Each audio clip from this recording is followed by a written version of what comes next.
mais de 16 milhões de americanos serviram na Segunda Guerra Mundial. Desses, cerca de 1 milhão foram expostos a combates prolongados. Mas o que a história não conta é o preço que a mente desses homens pagou. Feridas que não sangravam, mas destruíam por dentro. Na Primeira Guerra, chamavam de shell shock. Na Segunda Guerra, o nome mudou para fadiga de combate, ou battle fatigue. Os médicos já sabiam que não era covardia. Estudos da época concluíram que um soldado comum suportava, em média, apenas 200 a 240 dias de combate contínuo antes de sofrer um colapso psicológico. O que quebrava um homem não era apenas o medo de morrer, era o acúmulo. O fuzileiro naval E.B. Sledge, que lutou no Pacífico, escreveu: durante bombardeios prolongados, eu tinha que me conter e lutar contra um impulso selvagem e inexorável de gritar, soluçar e chorar. Era a alma sendo esmagada dia após dia. Nos campos de batalha, o colapso era visível. Durante a Batalha do Balde, um veterano experiente da 1ª Divisão de Infantaria simplesmente foi aos pedaços durante um bombardeio de artilharia. Chorava histericamente, encolhido num abrigo. Ele havia atingido o ponto de saturação. Não era fraqueza, era o fim da linha. Mas nem todos entendiam o general George Patton, famoso por sua brutalidade. Insultou e até agrediu soldados com fadiga de combate, chamando-os de covardes. Enquanto isso, muitos psiquiatras já sabiam que qualquer homem poderia quebrar, independente da coragem. O estigma, porém, era mais forte que a ciência. Quando a guerra acabou, achava-se que, longe do fronte, a mente sararia. Mas não foi o que aconteceu. O escritor e veterano James Jones descreveu: quando a dormência do combate desaparecia e os pés congelados da alma começavam a descongelar, a dor da cura se tornava evidente. Pesadelos, flashbacks e o olhar de 1000 jardas os acompanharam por décadas. Estudos de longo prazo, como o que acompanhou veteranos por 50 anos,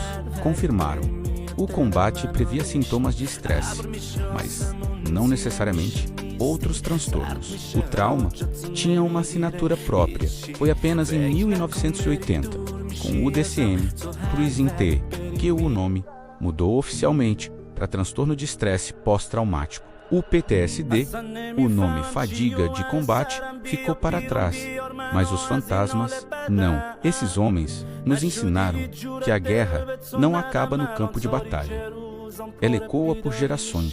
Se você chegou até aqui, deixa o like para honrar a memória desses soldados que lutaram 2 guerras.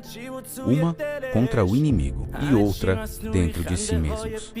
Compartilhe essa história. Inscreva-se e até o próximo vídeo. Você já ouviu falar no termo choque de trincheira? Ele surgiu na Primeira Guerra Mundial para descrever os sintomas desconcertantes que os soldados traziam das trincheiras. Mas na Segunda Guerra Mundial, essa ferida invisível ganhou um novo nome: fadiga de combate, ou exaustão de combate.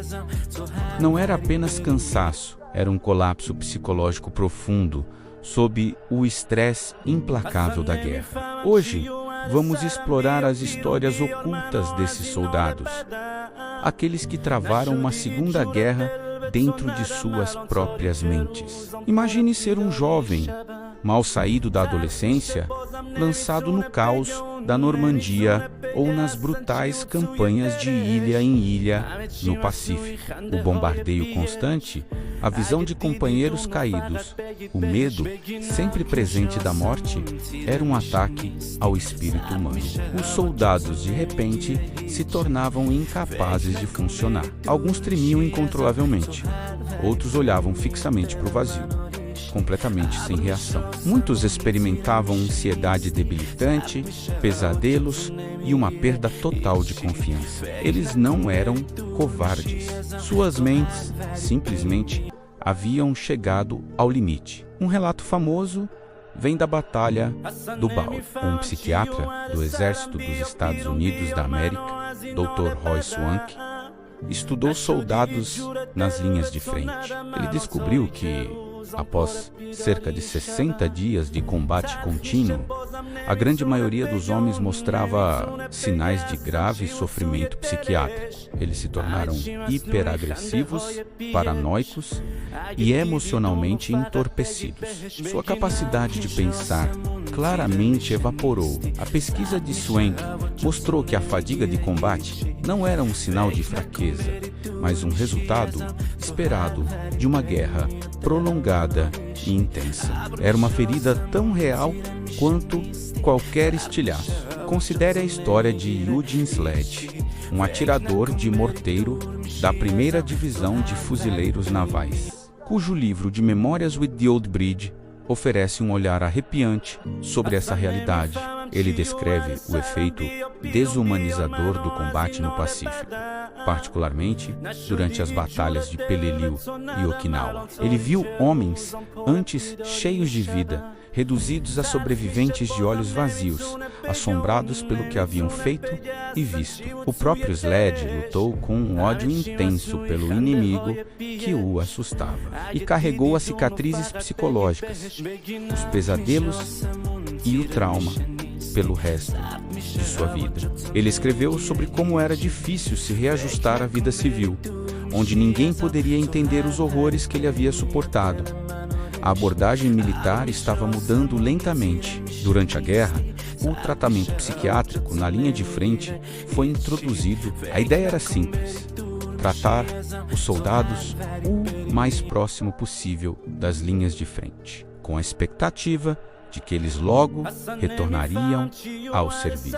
Este método, conhecido como PAI, proximidade, imediatismo e expectativa menos, foi eficaz para alguns, mas para muitos, o dano era muito profundo. Eles foram enviados de volta para hospitais, às vezes rotulados com condições neuropsiquiátricas. Em casa, muitas vezes havia uma profunda falta de compreensão. Esperava-se que esses veteranos simplesmente superassem e voltassem à vida normal. Mas como poderiam? A guerra vivia em suas mentes. Muitos veteranos lutaram com o que hoje chamamos de transtorno de estresse pós-traumático, ou PTSD. Eles enfrentaram depressão, ansiedade e alcoolismo. Seus relacionamentos familiares sofreram. Eles acharam impossível manter empregos. O silêncio em torno de suas lutas de saúde mental era ensurdecedor. Eles foram celebrados como heróis, mas suas feridas invisíveis eram frequentemente ignoradas, deixando-os para lutar suas batalhas sozinhos. Muito depois que os canhões silenciaram, aprender sobre a fadiga de combate na Segunda Guerra Mundial nos lembra que o custo da guerra nunca é apenas físico, é um preço psicológico profundo que pode durar a vida toda. As histórias desses soldados são uma parte crucial de nossa história, ensinando-nos sobre a resiliência do espírito humano, mas também sua fragilidade. Eles abriram o caminho para a nossa compreensão moderna do PTSD e a importância do cuidado com a saúde mental para nossos veteranos. Se você ou alguém que você conhece está lutando, lembre-se de que a ajuda está disponível e você não está sozinho. Existem recursos e pessoas que querem te apoiar. Obrigado por assistir e dedicar seu tempo para lembrar essas histórias ocultas. Se você achou este vídeo significativo, por favor, curta, compartilhe e inscreva-se para mais mergulhos na história.